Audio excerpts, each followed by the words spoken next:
therapist, and I've worked for many years with stroke survivors in a couple different settings. Currently, I do have, just disclosure, I have a small private practice, lifestyle health coaching type of a practice. Um, and yeah, I kind of specialize in fatigue and fatigue related disorders. So what I prepared for you today is very specific to something called post-stroke fatigue. And if any of you are experiencing that, some of this is going to really make sense to you, I think. So let's continue. Hopefully today you're going to just learn a little bit more about what it is. I'm going to highlight some research, current research. We're going to discuss some energy management strategies, and then we'll finish up with a discussion. My hopes is that I don't overwhelm you, but rather if you are experiencing post-stroke fatigue, that you feel validated, that this is a real thing, and many, many stroke survivors experience it. And hopefully maybe just one takeaway, something you might want to try for yourself to help. So, what is post-stroke fatigue, or PSF, as some of us call it? There are many definitions, and so there's not one concise definition of what it is. There's not one blood test you can take to, diagnose it, because it's very much a subjective experience. So right now, this is one definition. It's as good as any of the other ones, and I just kind of grabbed this one. It's a subjective feeling of exhaustion, weariness, or lack of energy that can be overwhelming and which can involve physical, emotional, cognitive, and perceptual contributors, which is not relieved by rest and affects a person's daily life. And that's the key. It really can impact our day of life, and in terms of how much we're able to do. And this is from, the next couple slides are from a roadmap for research that was started in the early 2020s, because it's not been studied a lot. And it's because it is so subjective. This group of professionals, so researchers, doctors, or any kind of provider, therapists, and most importantly, stroke survivors and their care partners were included in creating this roadmap for research that has been kind of becoming kind of the gold standard for many of us.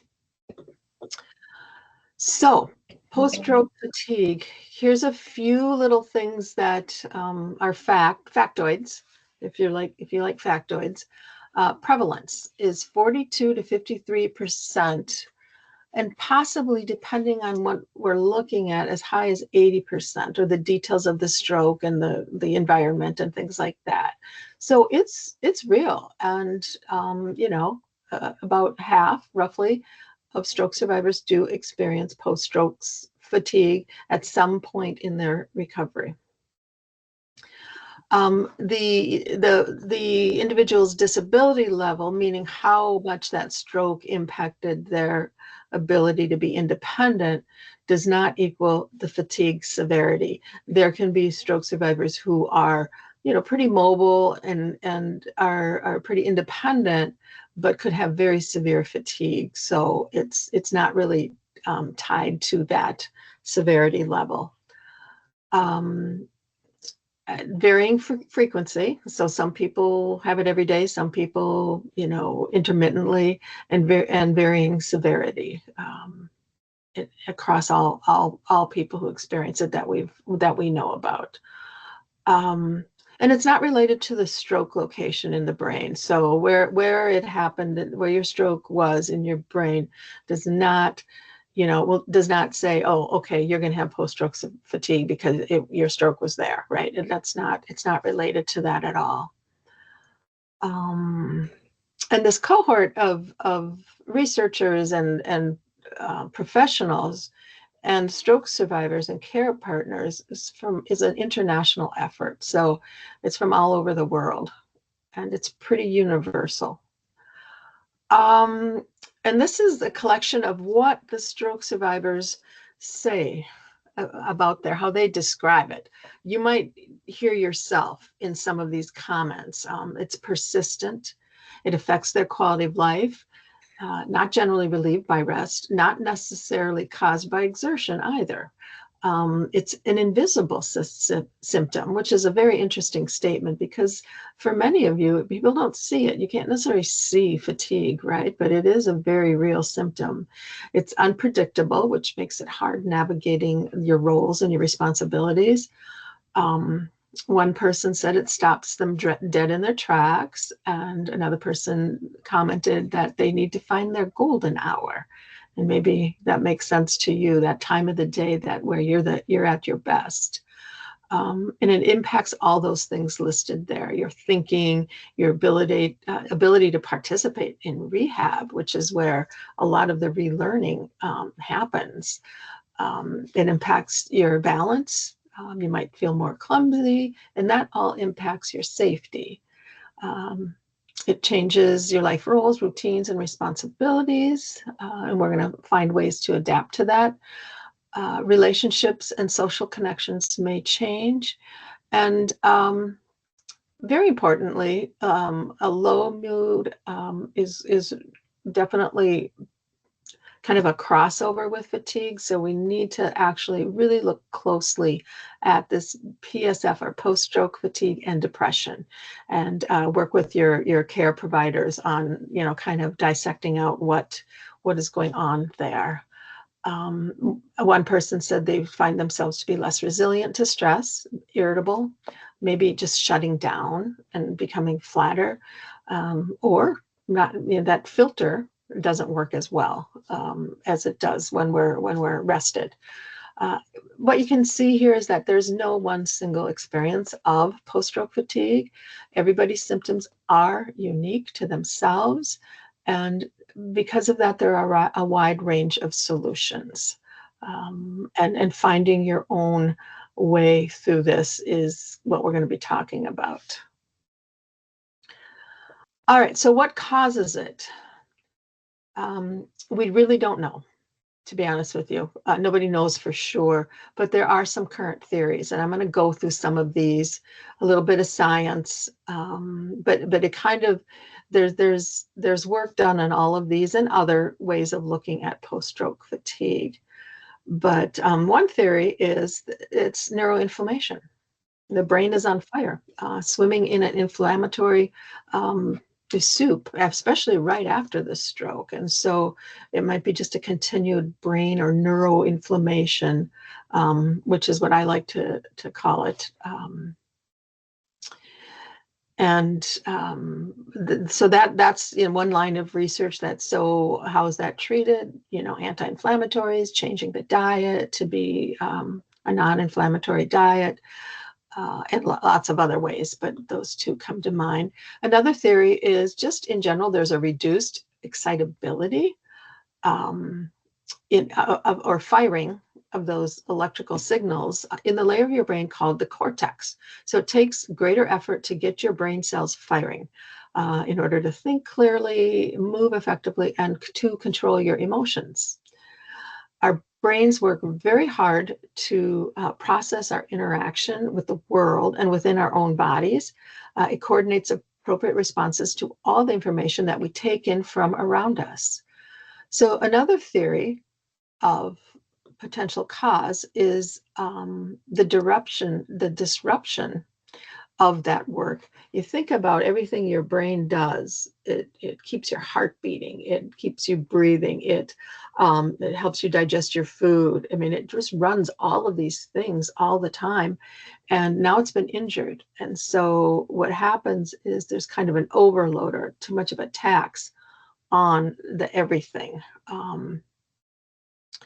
So this is kind of disrupted, this ability to be able to kind of, without thinking, do what we need to do every day.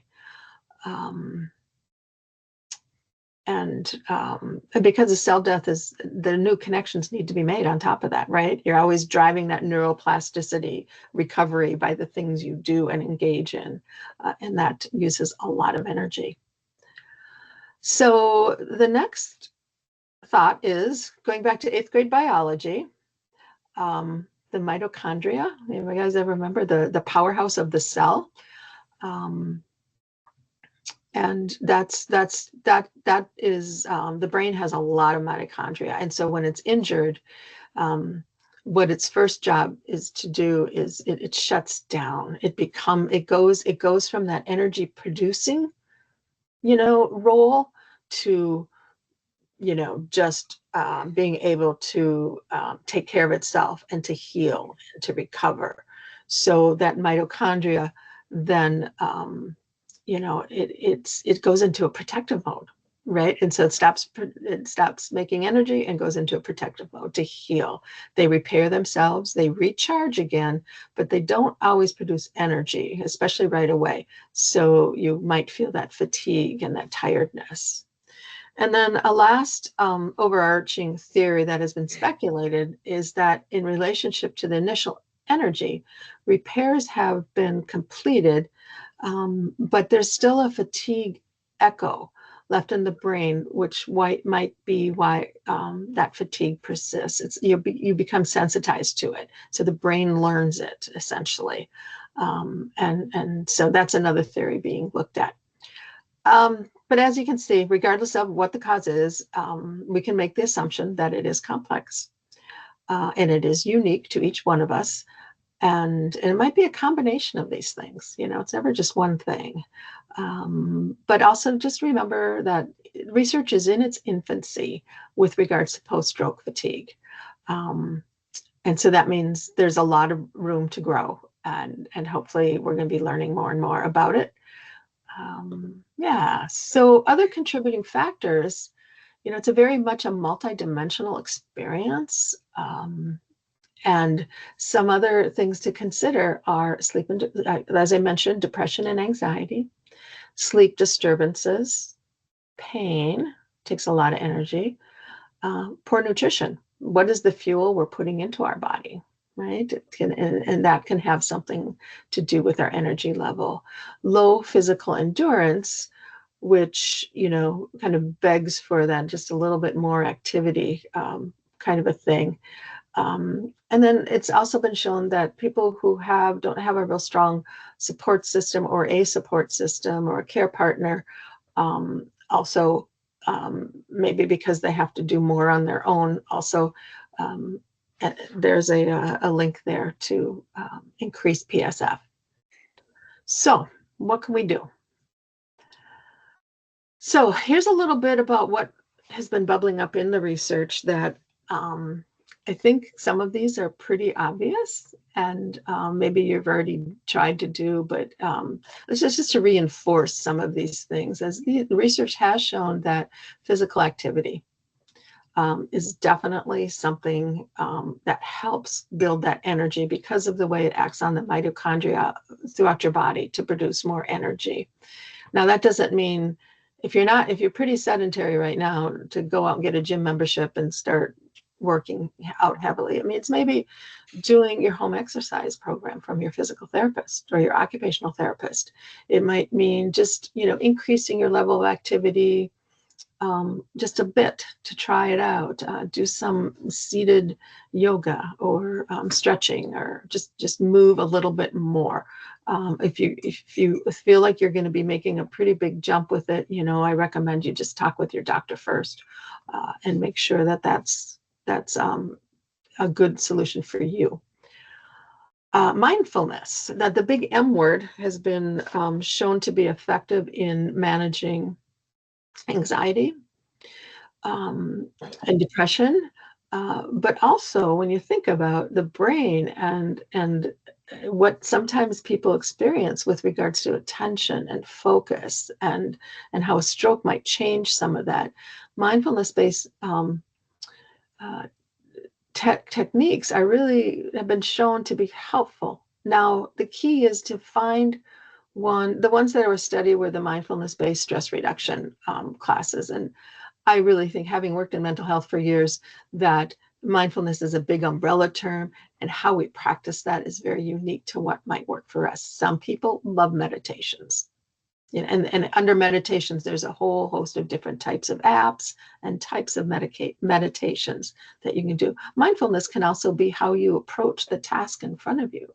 And you say to yourself, okay, I'm going to, and again, it shouldn't be a task that is really stressful, but if you like to sew or knit, or if you like to cook, just really purposefully, just really taking that 10-minute at a time and just focusing on that and only that.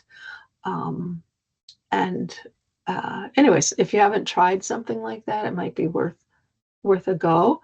Social interaction, strongly been shown to help with fatigue. And one of the reasons is obviously we get into, depending on who we're with, if we're with our friends, assuming we're with people we like, or we're in situations that, feel rejuvenating to us.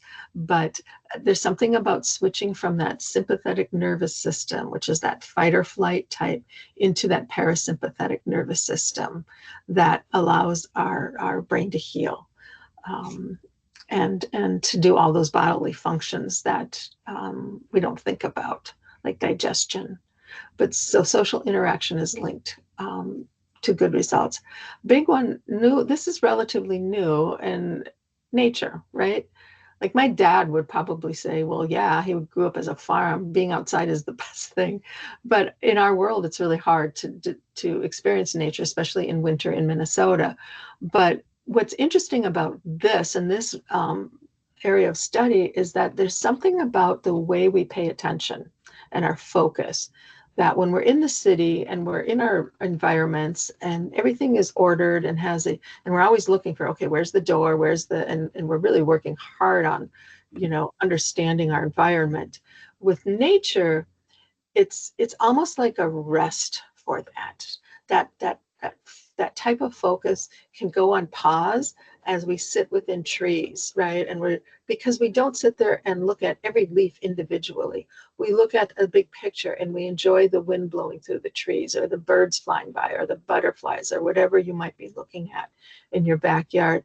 And that is actually respite for the brain. So consider finding ways to be outside as much as you can, where you feel safe, obviously, and that you're comfortable. Meaning, the wind's not blowing too hard on you, or the mosquitoes are not too bad. But that's an interesting new thing. And then transcranial direct current stimulation has been showed to help with PSF.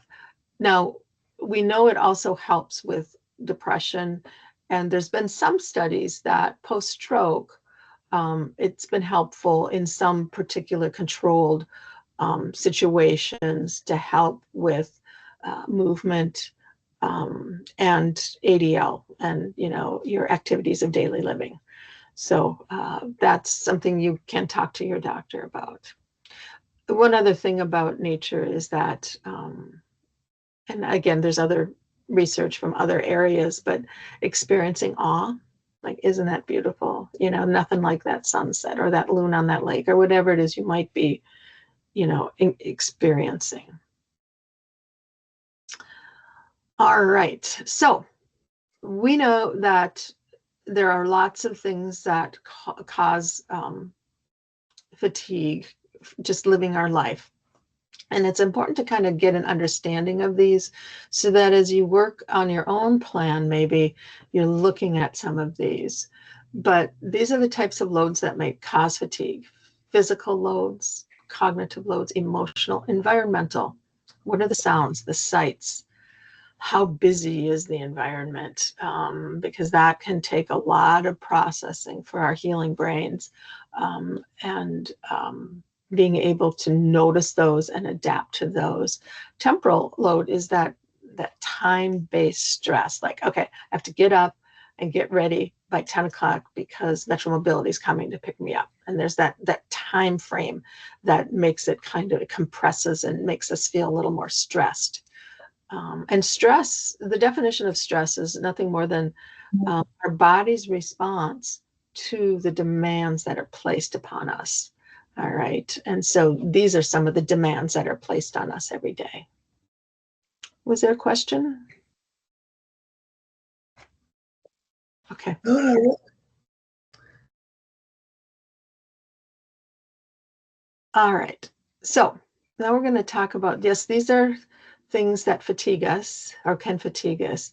Now we're going to switch the presentation to talk about um, how we talk about our fatigue first. And yes, we can say, I'm fatigued all the time. Um, and we can also look at this as how I use my energy. All right.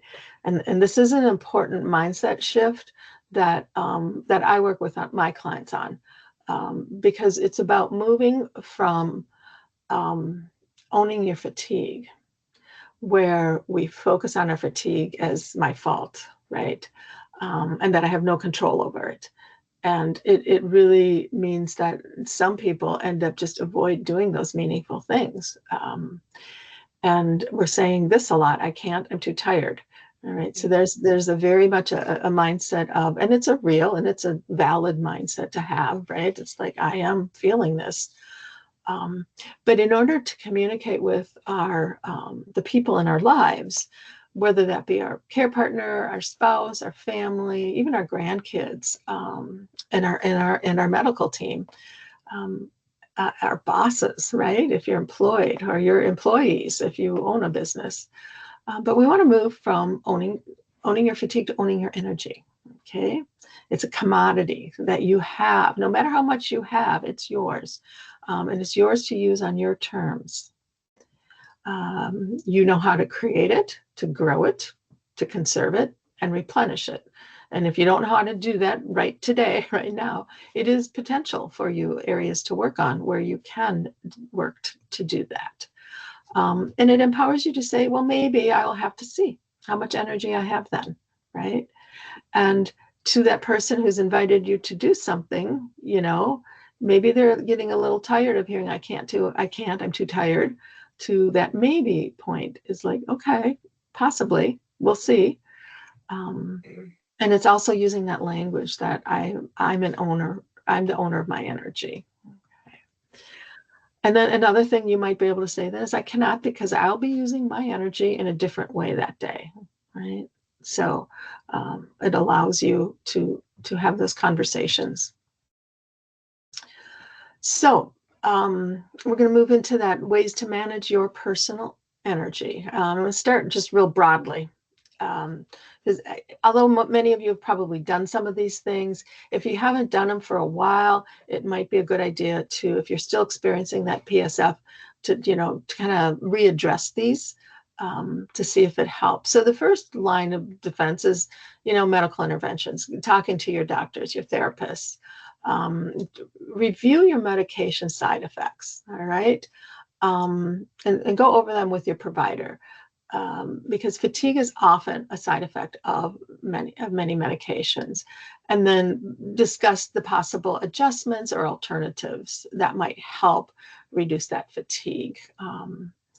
Obviously, don't change any of your medication protocols without the direction of your physician. Sleep, again, vitally important, and that's for all of us of a certain age especially. But discuss your sleep patterns with your provider. There are some medications that might be helpful for you so that you get that good REM sleep at night, or possible supplements. Also discuss if you snore, right? And this is for all of us. Obstructive sleep apnea might be at the root. Kind of peaks up after stroke for many people. So, a sleep study might be in line, or at least just having that discussion with your doctor. There's also potential for possible hormonal issues. Basically, sleep. Our nighttime sleep is based on our circadian rhythms, which is the dance between cortisol and melatonin, right? So there might be some things that need to be looked at there. Definitely assess your depression or anxiety. Again, there's such an overlap that it's really important to kind of extract that out a little bit. You can discuss with your doctor, or you can find a psychotherapist if you feel you need that. Medications for mood might be a possibility. There is something called cognitive behavioral therapy for insomnia, which I guess it should be up in the upper category. Um, Making sure that you're doing all that you can to process your grief and loss around your stroke event. And also learn some skills, some daily living skills to manage that anxiety. So learning how to self-regulate. A professional can help you do that, whether that is a psychotherapist, an OT, even a PT. We're all educated in that. These are the remediation strategies, or these are the capacity building. This is why you go to therapy, to relearn something. So we're trying to improve ourselves. Physical activity, move more, reduce sedentary activities as you're able. How can you just, again, that's that, if you want to build up some muscle strength so that you can do more. Again, if you haven't done a lot, start slow and definitely talk with your care partner or your doctor, or if you're working with a PT, OT, or speech therapist, and kind of discuss those things, or a therapist. But just kind of get some guidance if you're not quite sure how to go about it. Nutrition. Again, anything with a change in, big change you want to just go through with your doctor. Some people find it helpful to get that referral to a nutritionist and kind of go through things. But it without doing that, it's kind of common sense, right? It's in general, stay hydrated, be hydrated. Our brains work better when we're hydrated. Whole foods. Try to avoid as much as you can the processed foods. Sometimes when we're in busy lives and we don't have the resources to cook ourselves, there's the processed foods come in more and more. Think about eating more plants than meat. I eat both myself. Avoid foods that bother your stomach, right? Or that you get a reaction to, because digestion takes a lot of energy. Right. So you want to make sure that you're putting in that fuel and that your body is actually able to absorb what it needs. And any kind of gut issue can lead to neuroinflammation. So that gut-brain connection is real. And of course, avoiding alcohol. But I'm not here to preach. I'm here to instruct sleep hygiene. What that means is look at your routines for bed, right? Before bed, consistent bedtime, best way to go, and consistent waking up times. Again, tapping into those circadian rhythms. You want to avoid any kind of exercise and screens 2 hours before you plan to fall asleep. Some people put a bigger window there, but if you haven't thought about that for a while, kind of rethink that maybe for yourself. Self-regulation skills, just learning breathing techniques that can help calm that nervous system, kind of get you back into parasympathetic, because when we're in parasympathetic, that's when the rest and digest, the healing happens there. So again, don't underestimate learning some of those skills. There's many apps. Again, if you're working with some professionals, they might be able to teach you some. And that's a whole session on itself. So, and the other thing is with breathing techniques, what is comfortable and workable for one person might not be for another. So it really does take a little bit of dabbling in it to find something that works for you. And then don't forget those rejuvenating activities. Okay, there's a healing power there. Like for instance, nature, right? If that's what works for you. Connecting with others, we talked about. Hobbies, right? Even if it's a hobby that maybe you aren't able to do anymore after your stroke, is there another thing that is similar to it, or that is there a way to adapt it so that you can enjoy it? Laughing and naps. If a nap is needed for your break, for your rejuvenation of the day, definitely take it. If you are not sleeping at night, though, you might want to talk to your provider about that, whether naps are a good thing for you or not. All right, and then lastly, the last big category are what are called compensatory strategies. So these are where you're adapting the activity, the expectations, the environment, and maybe eliciting help for participation. And so they're called energy conservation strategies. With my clients, each person creates a personal energy plan, and we use the 8 Ps. Many of you have probably learned the 4 Ps: prioritize, plan. I'll get to them.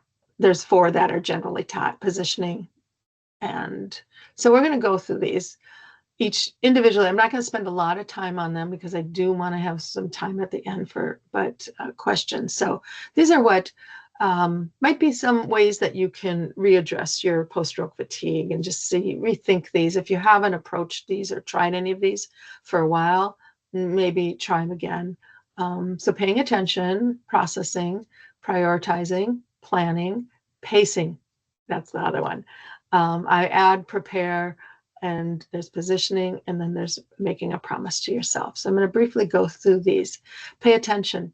With the people I work with, I have them kind of do a daily log for a week or two, just to write down and, kind of write down, did they sleep the night before? What did they eat or drink, right? What exercise or movement did they do that day? So at the end of the day, they or their care partner are writing these things down. What you did, who you were with, where were you? Did you have any pain throughout the day, right? And just mark that on your calendar. How about your mood? Did it go up and down? Was it pretty even? Include those significant stressors that may have happened, because that's part of the puzzle. Did you take any rest breaks or naps? Again, enlist your care partner and try doing this for a week or two, because the next step is to process what you noticed. This is where you reflect on those log experiences, and many people miss this. And it's important to take the time to connect the dots, because you can't pace or plan unless you know what it is how you respond to things, right? So really looking at how you respond to your life, and have those discussions with your care partners. And then the next step is, of course, to apply what you've learned as you prioritize what's most important for you to do. Some people prioritize based on their values. It's important for me to spend time with my grandkids, right? Or my buddies. Sometimes people prioritize based on their goals. It might be rehabilitative or career goals, or it can be whatever so those become your priority, or your productivity needs. Many of you have heard of the jars, how sometimes we fill the jars. Analogy is we have 3 sizes of rocks that are, they're not our energy level, they're our values, okay? So sometimes when we're fatigued, we're just doing the things that maybe not are attuned to what our top priorities are. Then we do things that, okay, well, maybe I can, pay that bill or something, and you do some of those things. But what happens is those things that are the most valuable, those top rocks, those big ones, those are most important to us. Sometimes they don't fit in because we've done all this other stuff. So the thought is that we work on our values, or those big values first, and any activity that helps support us in those values, goals, or needs. And then we can start adding other things to it. But again, think about prioritizing your values and those value-based activities first. Planning. When you're planning your calendar, looking at it, stay true to your priorities. Enlist support if you need it. Apply what you know about your daily energy rhythms that you've learned through that, paying attention. Rest before you are tired. A lot of people use either a notebook or some sort of a calendar or a scheduling tool. Sometimes it's helpful to have a week calendar, because you can kind of look at everything that's scheduled, and that might give you a better visual picture of how you parse out your energy for the week. Schedule and rest breaks before crashing.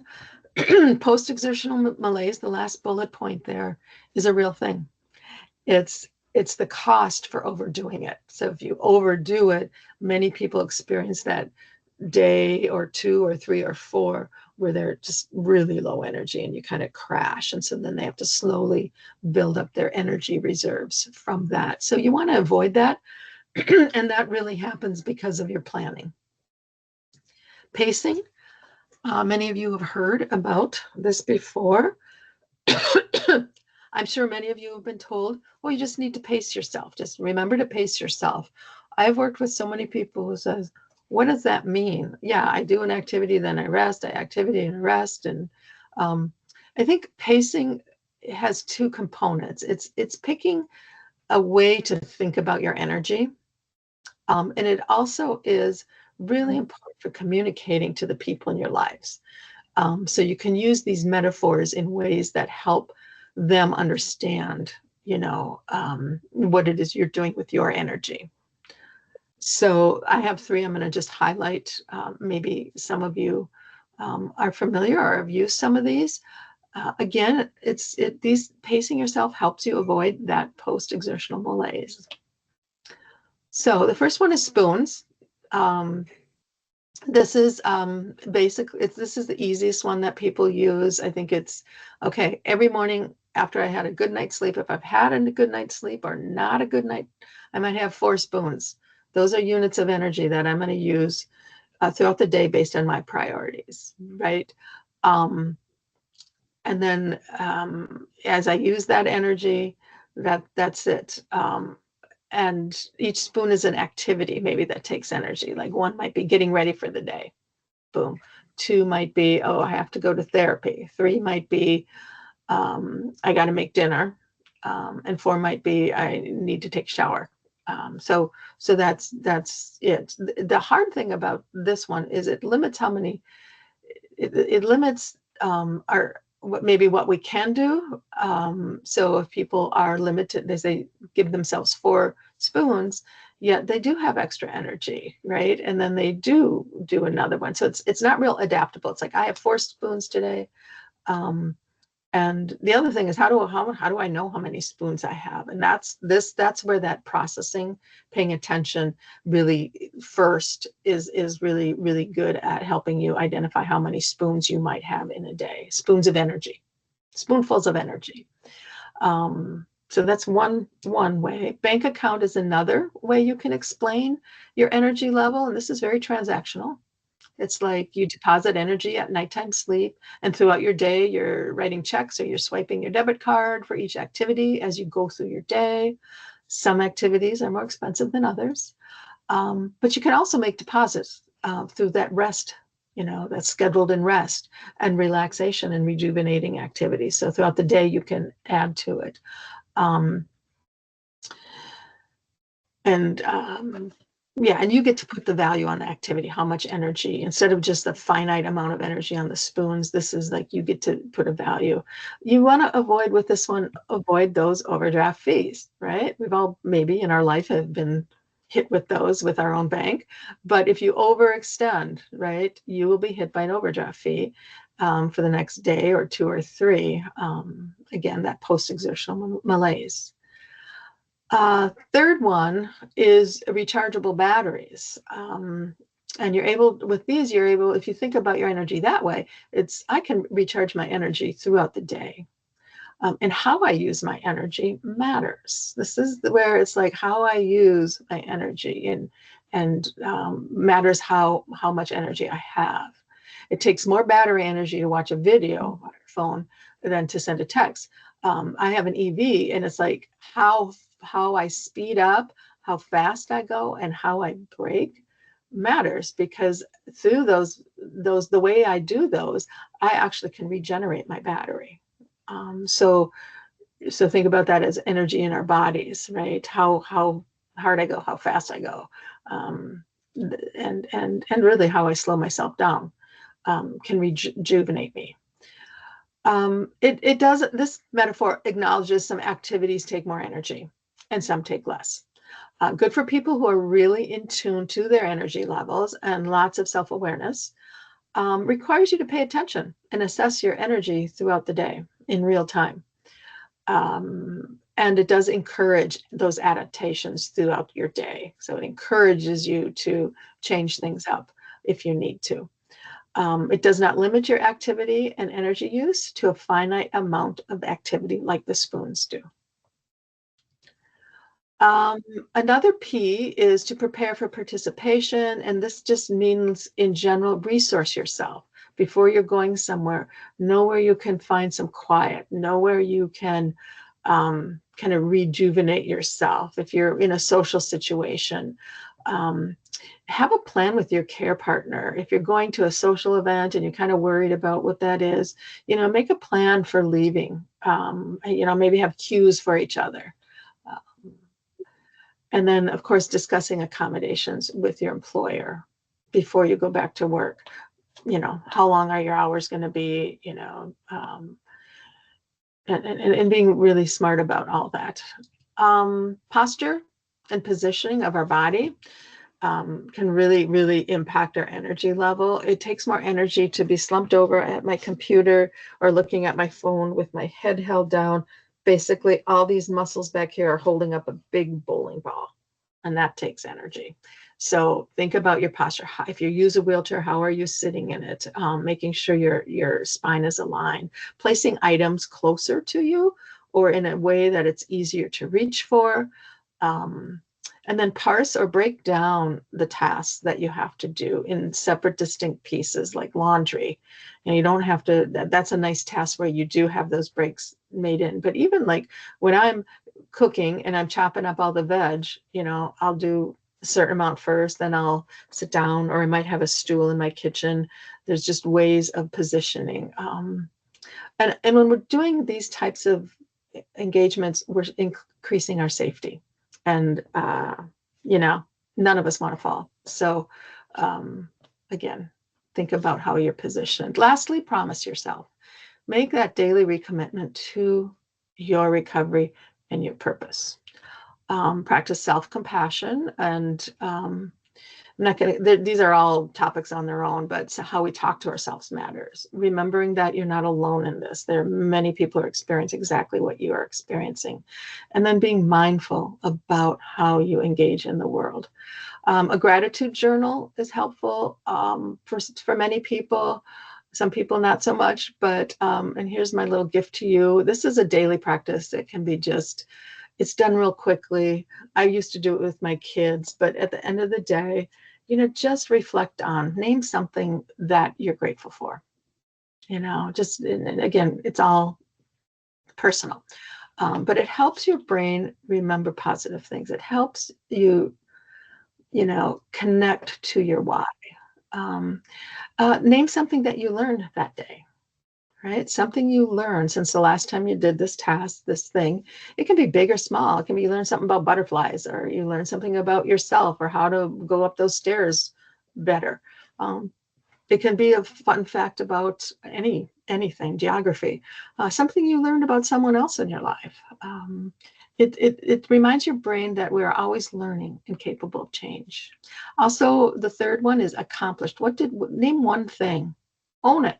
I did this today. Be specific. It can be a small win or a big win. Acknowledge it. And again, it's called a GLAD. And the last one is delighted. Name something that upon reflection was delightful. Kind of changed your mood a bit. It made you chuckle, but that you really, it touched your heart. It's a glimmer. It was a glimmer for you for the day. And at first, those sometimes hard to notice or see, but I'm telling you, if you know you're going to do this at the end of the day, you start to look for those things. You start to notice that sunset or that sunrise or that butterfly, or that your grandkid said something funny that just tickled your funny bone, right? So, and you own it as your own. So that's one thing you can try if you don't already do something like that. All right.